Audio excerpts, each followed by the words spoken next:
Hello, welcome to Chess for Stress. Okay, using the calculator.net, we got rental property calculator. Basically, what we're going to do is try to figure out if it's worth buying a $350,000 house by calculating the cash on cash return that you will get if you were to invest in a $350,000 house, 20% down, and it's going to pretty much be up to you whether or not it's worth it in the long run. But just to look at the numbers, you can play around with them. It's going to be up to you if you're going to say like, hey, my internal rate of return is less than 7% per year, so maybe I not want to go with this. But if you're looking at as an investor, you're looking at the long term. So you're looking at like, okay, say like you plan on holding this property for like 30 years. So the total profit when you sold this house will be over almost $700,000. So in that sense, since you held on the property for say 30 years, you got almost $700,000 or $671,000 or $672,000 in profit, before taxes and everything is taken out. If there's any taxes that are going to be taken out. And your cap rate is pretty low at 2.89%. But your cash on cash return is freaking amazing at 920%. So if you're really a long-term hardcore investor, you're going to hold on to the property for the whole entire 30-year mortgage. And this is just saying like, you just saying expenses and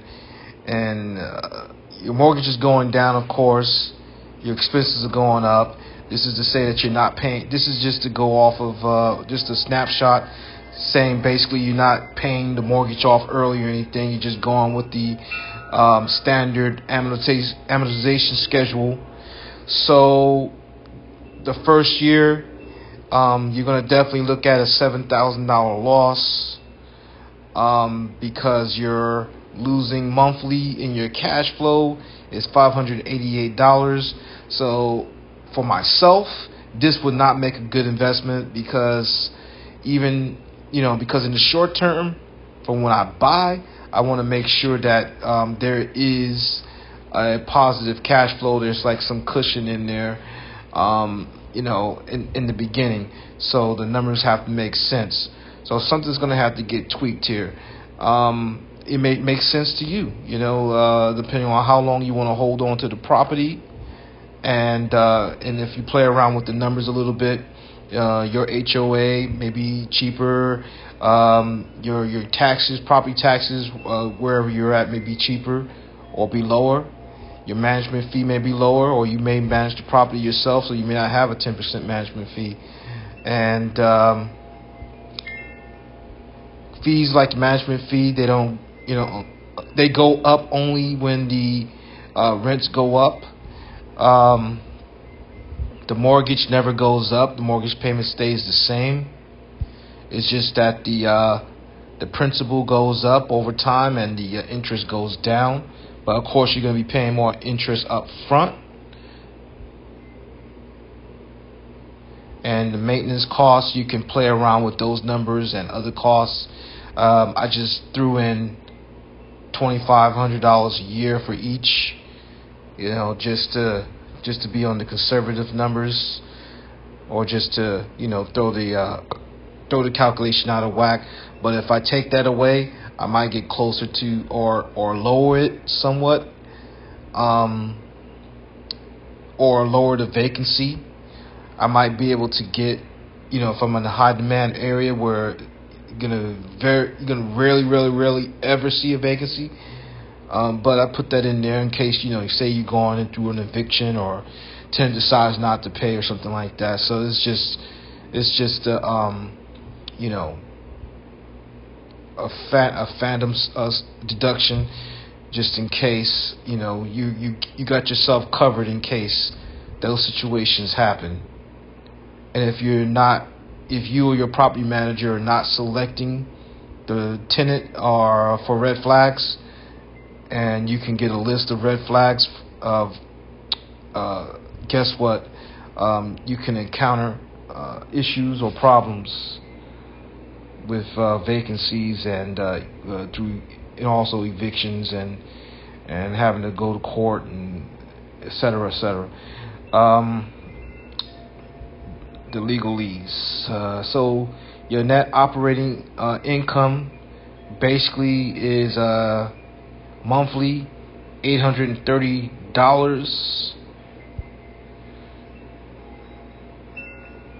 So 9,962.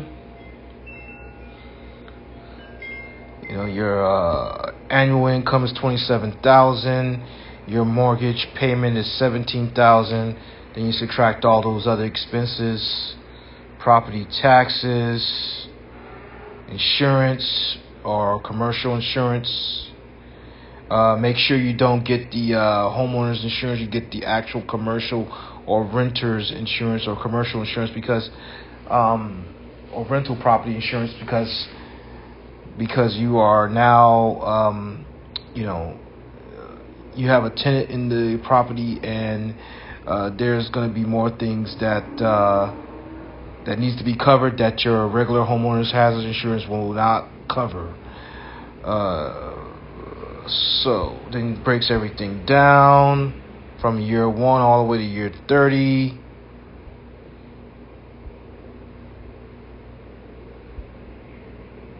So you earn pretty much over $1 million in rent in 30 years.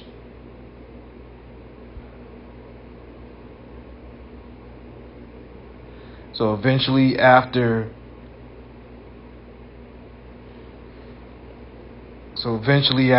20 years, you're going to start getting some cash flow in.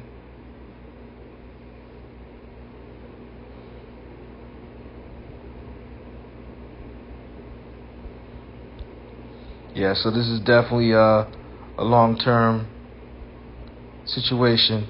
So you definitely would have to try to find a way to get your numbers right.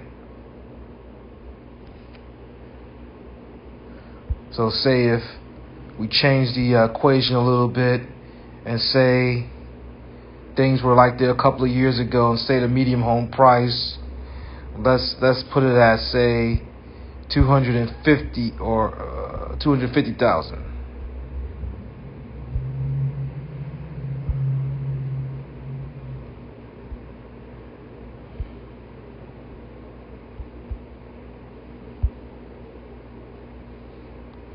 For 30 years, it's a lot better. Your internal rate return, like around 9%. Your total profit when sold is around the same, 614,000. Your cash on cash return is over 1,000%. Cap rate went up a little bit, closer to 4%, which is still kind of low, but it may be okay for you, depending on what you're looking for. If you're looking on cash, or you're looking at the cap rate is going to have to compare it against other properties that you may have an opportunity to buy, and if those cap rates are higher, you might want to steer towards them. But it's all up to you as far as what you are looking for. So rental comes around the same, about $1 million. Mortgage payments, you paid $364,000, and then your total expenses were $648,000. Then your net operating income was $473,000.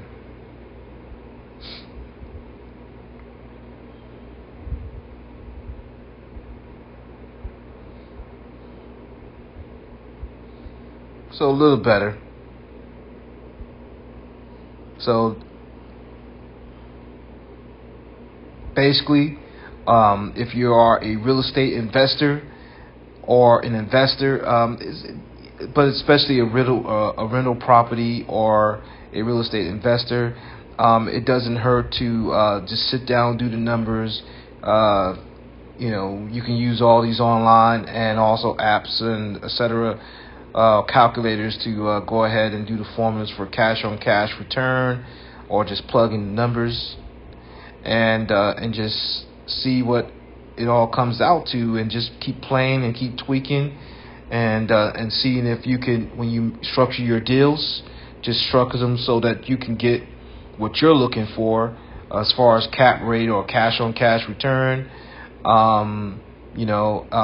Because you're gonna have to pretty much also know what the future value of your money is gonna be. You want to definitely see like whether you want to keep the property for 10 years, for 30 years, 20 years, 5 years. So just think about that. So all that's going to affect your cash on cash return, your internal rate of return, your rental income, expenses. So definitely you have to, before you make an investment, make sure you know what, or have an idea, or do a little homework in what the expenses will be. You can pretty much go on any county website, appraiser, collector website for the county and that their property is located in, and find out tax rates and estimate what the particular taxes is going to be for that particular year, or call and find out, or see what the proposed tax for if you bought it in one year, what to see if it's going to be the same tax the next year proposed, because your taxes might go up depending on what the values are and what the market is doing in your community. So just be aware of that. Definitely rental property calculators, like Richard Fain on YouTube mentioned that the calculator.net. You can go on, do all different type of calculations on calculator.net. There's other calculators out there. But I kind of like calculator.net's calculators. So it's pretty simple, pretty easy to understand, to use, and plug in the numbers. So there you go. That's cash on cash, rental property purchase, or if you're considering to purchase a rental property. And of course, we looked at holding on to the property for the full 30-year term of your mortgage. But you could change that. Let's see, before I close out, just out of curiosity. So if I was to hold on to this property for 15 years, would that change anything?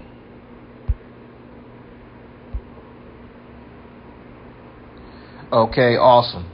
Okay, so a little bit less on the internal rate of return, but just still a pretty good, for me, I think of it as a pretty good interest rate, or pretty good return on my money, almost 8%. Okay, total profit went down a little bit, but it went up actually. So total profit when sold, $703,000. So, and the cash on cash return is still over 1,000%. That went up. Cap rate is still around 4%. Paid less mortgage payments. Expenses are about the same. Total net operating income about the same. Total rental income is still the same, about $1 million.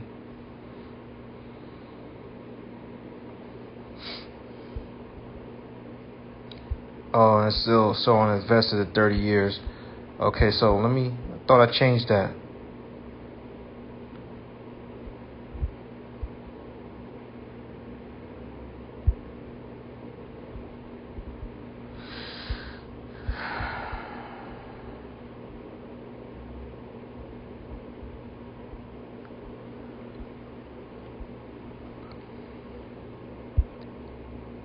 Okay, let's go down here.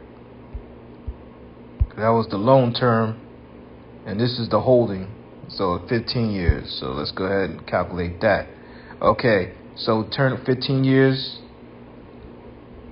holding on to this property. So I got a internal rate of return, which is awesome, at close to 10%. Total profit when sold, $175,000. So that goes down. Your cash on cash return is pretty awesome, 331%. Cap about 4%. Rental income over 400,000. Total mortgage 182. Total expenses 253. Your total net operating income, you got 185,000.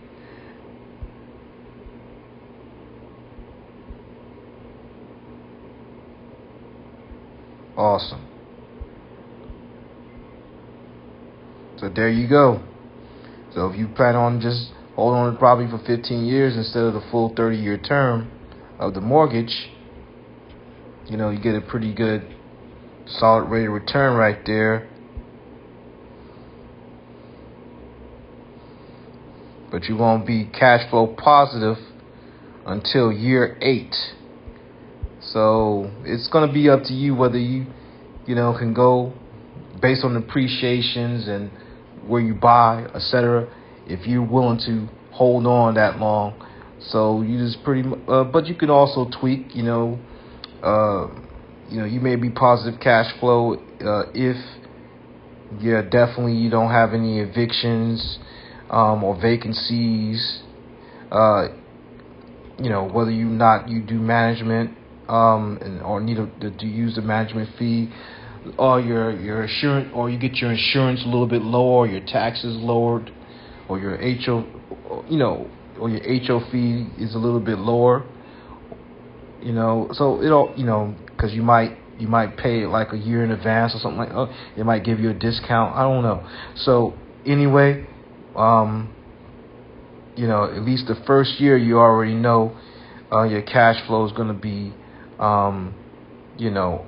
about $200 a month, and around a little bit over $2,100 negative in the cash flow there. So just be prepared for all that, and then when you play with these numbers, you definitely want to come out with a positive cash flow, or tweak the numbers until you come out with a positive cash flow.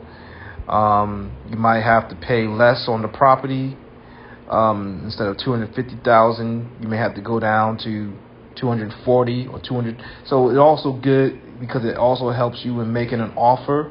So you definitely know why you're making a particular offer at a particular price, not just because of the market, but because as an investor, hey, if you got a tenant and they're paying this particular amount of money. So you also want to look at what you can get for rents for your particular area or your particular market, for say a 3-bedroom, 4-bedroom, 2-bedroom, whatever. So you want to make sure that's very, very important research, very, very important numbers. You can get those from your realtor. You can get CMA or competitive market analysis for rentals, for rents, for sales. They will definitely help you out with that because they want to build keep a relationship with you. So, and this business is all about relationships.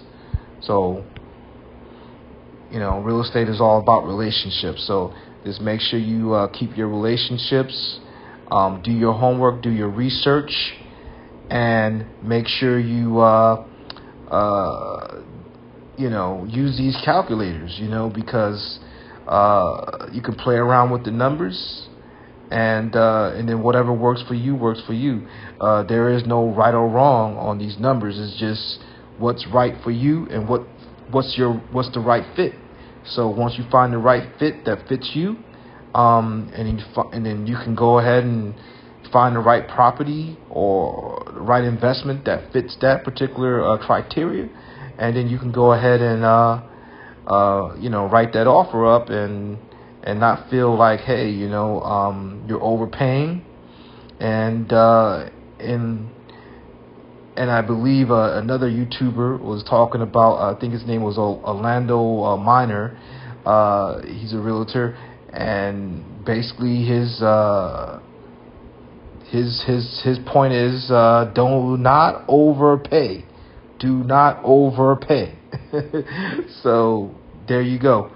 And using these calculators, you definitely will have a head start in not overpaying, and also knowing what your cash flow is going to be like, what your cash on cash return is going to be like, what your rate of return is going to be, your cap rate, and so much more. Thank you for listening. Thank you for watching. Subscribe, like, share, and look forward to providing you more value, and look forward to more of these. If you're interested, let me know by hitting the like button, so that way I can bring you more of this content